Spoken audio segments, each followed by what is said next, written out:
প্রচার খুব ভালোই চলছে। আমি আসলে 5 বছরই কাজ করেছি, 5 বছরের প্রত্যেকটা এলাকায় গিয়েছি। জনসংযোগ আমার কন্টিনিউয়াস চলে, প্রোগ্রামও চলে, তাই আমার প্রচার হিসাবে খুব স্পেশালি এক্সট্রা চাপ হয় না। যেরকম প্রচার চলো সেরকম চলছে। লোকসভার ভোট আর এখন ভারতীয় গণতন্ত্রের যা অবস্থায় দাঁড়িয়ে আছি আমরা, সেখানে মানুষকে এক পা পিছিয়ে দেখতে হবে যে এটা দেশের প্রধানমন্ত্রী তৈরি করার ভোট, এটা পঞ্চায়েত ভোট নয়, এটা বিধানসভা ভোট নয়। তো সেখানে দাঁড়িয়ে আমাদের যে গণতান্ত্রিক অধিকারে প্রত্যেকটা জিনিসে হস্তক্ষেপ করা হচ্ছে, মিডিয়া, জুডিশিয়ারি, এনআরসি ইস্যুতে, সব কিছুতে, এটা মানুষকে বুঝতে হবে যে গণতন্ত্র আজকে সত্যি খুবই একটা সংকীর্ণ অবস্থায় রয়েছে।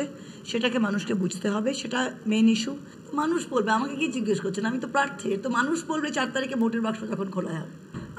আমি কোনো প্রতিপক্ষকে নাম্বার দেবো না, সেটা আমার কাজ নয়। এটা আমাদের জেতা আসন, আগামী দিনে এটা আমাদেরই থাকবে 100%। এটা জয় নিয়ে কোনো বিন্দুমাত্র আমাদের ডাউট নেই। মার্জিন 65,000 ছিল, এবার মার্জিনটা আরও কত বাড়ানো যায় সেটা নিয়েই অনলি চ্যালেঞ্জ। না, ডানপন্থী ভোটে, ডানপন্থী দলে বরাবরই গোষ্ঠীদ্বন্দ্ব বলবো না, মতবিরোধ থাকে, সেটা সবসময় থাকে, কিন্তু এটা লোকসভা ভোট, এটা পঞ্চায়েত ভোট নয়, এটা পার্টির ভোট, এটা সিম্বলের ভোট। যে যতই তাদের মতবিরোধ থাকুক, এটা কিন্তু সবাই মিলে এক কাঁধে কাঁধ দিয়ে ভোটটা করে। সেটা আবার মানুষ বলবে, যে প্রশ্ন মানুষকে, এটা ভোটের আগে তো কেউ এটা ভবিষ্যৎবাণী করতে পারে না, কিন্তু আজকে আমি আবার বলছি, সবচেয়ে বৃহত্তম সংসদীয় গণতন্ত্র ভারতবর্ষ, সেখানে আজকে যে ভারতবর্ষ গণতন্ত্রের টুটিটা চেপে দেওয়া হয়েছে, সেখানে দাঁড়িয়ে মানুষ নিশ্চয় জাগবে। প্রার্থী ঘোষণার পর থেকেই প্রতিদিনই আমাদের জনসংযোগ এবং প্রচার চলছে। অসাধারণ সারা সাধারণ মানুষের কাছ থেকে পাচ্ছি আমার এই 12 নম্বর কৃষ্ণনগর লোকসভা কেন্দ্রে। কৃষ্ণনগর লোকসভা কেন্দ্র সহ আমাদের রাজ্যে 42টি আসনেই দুর্নীতির বিরুদ্ধে একটা বড় ধরনের ইস্যু। দুর্নীতি, কাজ, জীবন, জীবিকা, মজুরি। এই লোকসভা কেন্দ্রে পরিযায়ী শ্রমিক যারা বাইরে কাজ করতে গেছে শিল্প নেই, বাম কংগ্রেস সার্বিক বোঝাপড়া তৈরি হয়েছে, এবং সেই বোঝাপড়া থেকেই আজকে আমাদের রাজ্যে নির্বাচনী প্রক্রিয়া শুরু হয়ে গেছে। বাম, গণতান্ত্রিক, ধর্মনিরপেক্ষ সমস্ত মানুষকে আমরা এককাট্টা করছি। এমনকি যে মানুষ আমাদের থেকে দূরে সরে গেছিল, সেই মানুষকেও আমরা আহ্বান রেখেছি যে আজকের এই গুরুত্বপূর্ণ অসাধারণ যে নির্বাচন, লোকসভা নির্বাচন, যার মূল আরেকটি বিষয় হচ্ছে আমাদের সংবিধানকে রক্ষা করতে হবে, আমরা লড়াইয়ে নেমেছি। সে লড়াইয়ের সামনে হচ্ছে জয়ের লক্ষ্যে। এই জয়ের লক্ষ্যে কে প্রতিপক্ষ হবে সেটা আমি এখন বলতে পারবো না। দিল্লির মসনদে পালাবদল হবে বলেই তো ভয় পাচ্ছে ভারতীয় জনতা পার্টি। দেশে এবার বিজেপি বিরোধী যে মঞ্চ তৈরি হয়েছে ইন্ডিয়া, তারা দেশের যে দায়িত্বভার গ্রহণ করবে। ইন্ডিয়া জোটের মূল লক্ষ্য ছিল যে জায়গায় জায়গায় তারা আসন সমঝোতা করবে। তো পশ্চিমবঙ্গের তিনি গিয়ে এই জোটটাকে ভাঙবার চেষ্টা করেছিলেন, ব্যর্থ হয়েছেন, ট্রেন থেকে নেমে পড়েছেন, এখন বিজেপির সঙ্গে বোঝাপড়া করে চলছেন। স্বভাবতই এই রাজ্যে বড় শক্তি, এই রাজ্যে তৃণমূল কংগ্রেস এবং বিজেপি, এই দুটো হচ্ছে একই বৃন্তের দুটোই ফুল। দারুণ সাড়া পাচ্ছি, মা বোনেরা দারুণভাবে এগিয়ে এসছেন, এবং ভাইরা বিশেষ করে দারুণভাবে কাজের দেখাচ্ছেন। এবং সবথেকে বড় জিনিস আমার লাগছে যে ওরা স্বতঃস্ফূর্তভাবে জিনিসটা আমার দিকে সাপোর্টটা দিচ্ছেন। দেখুন, আমি কনস্ট্যান্টলি বলেই গেছি, মানে সবসময় বলেছি যে আমার এখানে কিছু লেনা দেনা নেই, আমার হচ্ছে দুর্নীতিকে হটানো। এবং আমি যেটা আগেও বলেছি, আবারও বলছি, যে আমাদের সমাজ কোথায় চলে গেছে কেউ জানে না। এত কেলেঙ্কারি, এত লোকে জেলে চলে যাচ্ছে, এমনি এমনি হচ্ছে না, তাহলে তার জন্য মানুষ কেন সাফার করবে? তো সেই জন্যে আমার মনে হয় এটা কিছুটা হলেও একটা ভদ্র জায়গায় যাক। আমি 100% আশাবাদী, 100,000 যাই বলুন, আমি আশাবাদী। এবং আমার কোনো প্রতিপক্ষ নেই, কারণ আমার আইডিয়াটাই আলাদা, যে আমি লোকের জন্যে একটা কিছু করতে চাইছি ভালোর দিকে, এবং যাতে তারা বেসিক তাদের যে রাইটগুলো সেগুলো যেন পায়। এখন উন্নয়নের কথা বললে হয় না, সে তার ঘরবাড়ি নেই, তার চাকরি নেই, তার স্কুলে ঘুষ দিয়ে ঢোকানো, তো কী করে উন্নয়ন হবে? তাদের বেসিক থাকার জায়গাটা তো একটা ঠিক করতে হবে, তবেই না উন্নয়ন। গোষ্ঠীদ্বন্দ্ব কি এখনো আমি কিছু বুঝিনি। আর 2 নম্বর কথা হচ্ছে আমাদের সবারই লক্ষ্য হচ্ছে মাছের চোখ, ইলেকশনটা ভালোভাবে হোক এবং লোকে যেন ভালোভাবে ভোটটা দিতে পারে। এবং আমি যেরকম আগে বললাম, আমি আশাবাদী, আমি নিশ্চয়ই একটা পরিবর্তন আনতে পারবো। যেভাবে মোদিজির পেছনে লোকে আছেন শক্ত হাতে, তো সেটাই স্বাভাবিক। আমি মোদিজির মানে উনি আমার পক্ষে একটা প্রেরণা, তো সেই হিসেবে আমি এসছি।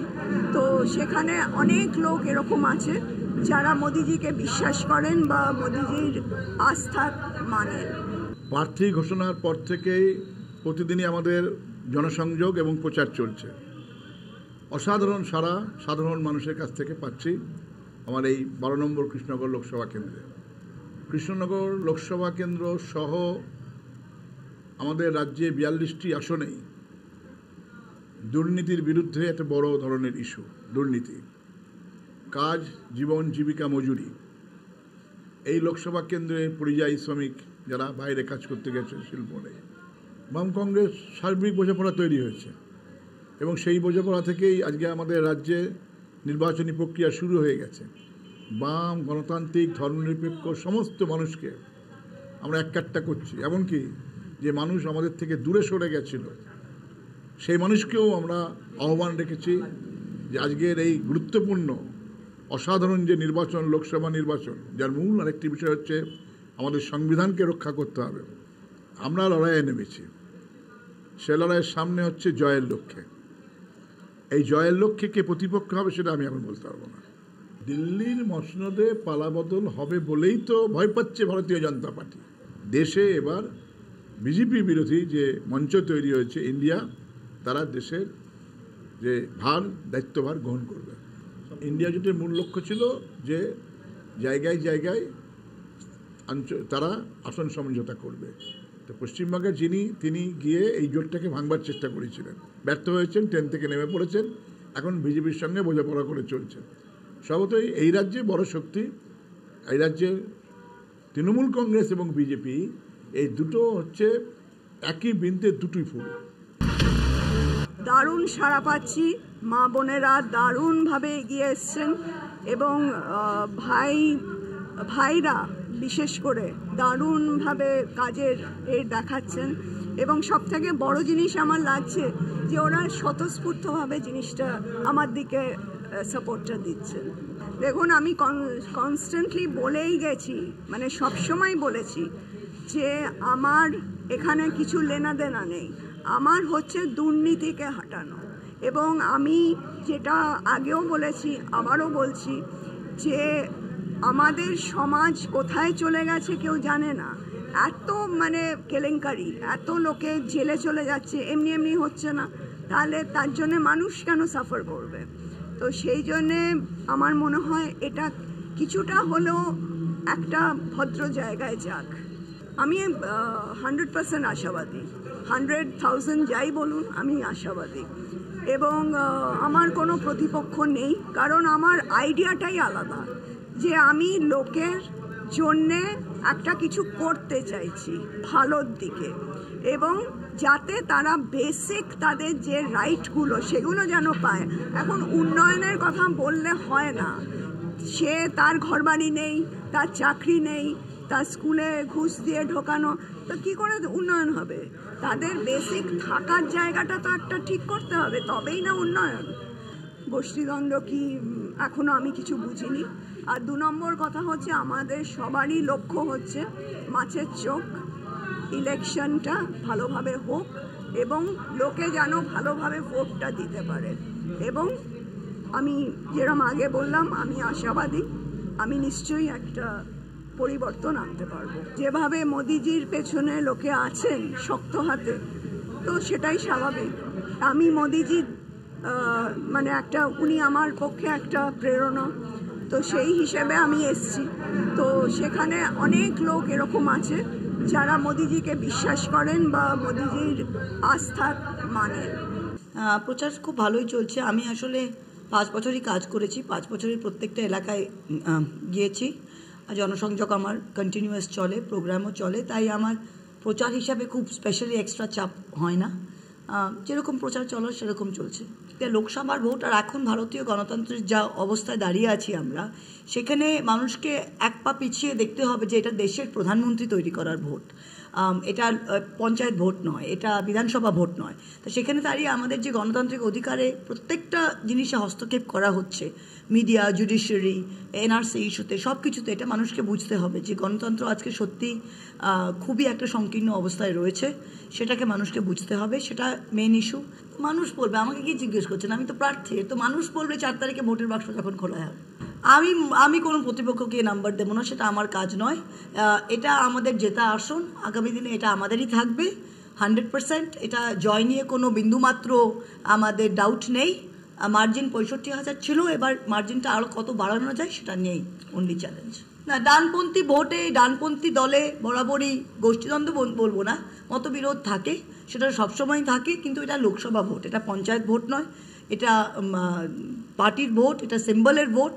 যে যতই তাদের মতবিরোধ থাকুক, এটা কিন্তু সবাই মিলে এক কাঁধে কাঁধ দিয়ে ভোটটা করে। সেটা আবার মানুষ বলবে, যে প্রশ্ন মানুষকে, এটা ভোটের আগে তো কেউ এটা ভবিষ্যৎবাণী করতে পারে না, কিন্তু আজকে আমি আবার বলছি, সবচেয়ে বৃহত্তম সংসদীয় গণতন্ত্র ভারতবর্ষ, সেখানে আজকে যে ভারতবর্ষ গণতন্ত্রের টুটিটা চেপে দেওয়া হয়েছে, সেখানে দাঁড়িয়ে মানুষ নিশ্চয় জাগবে।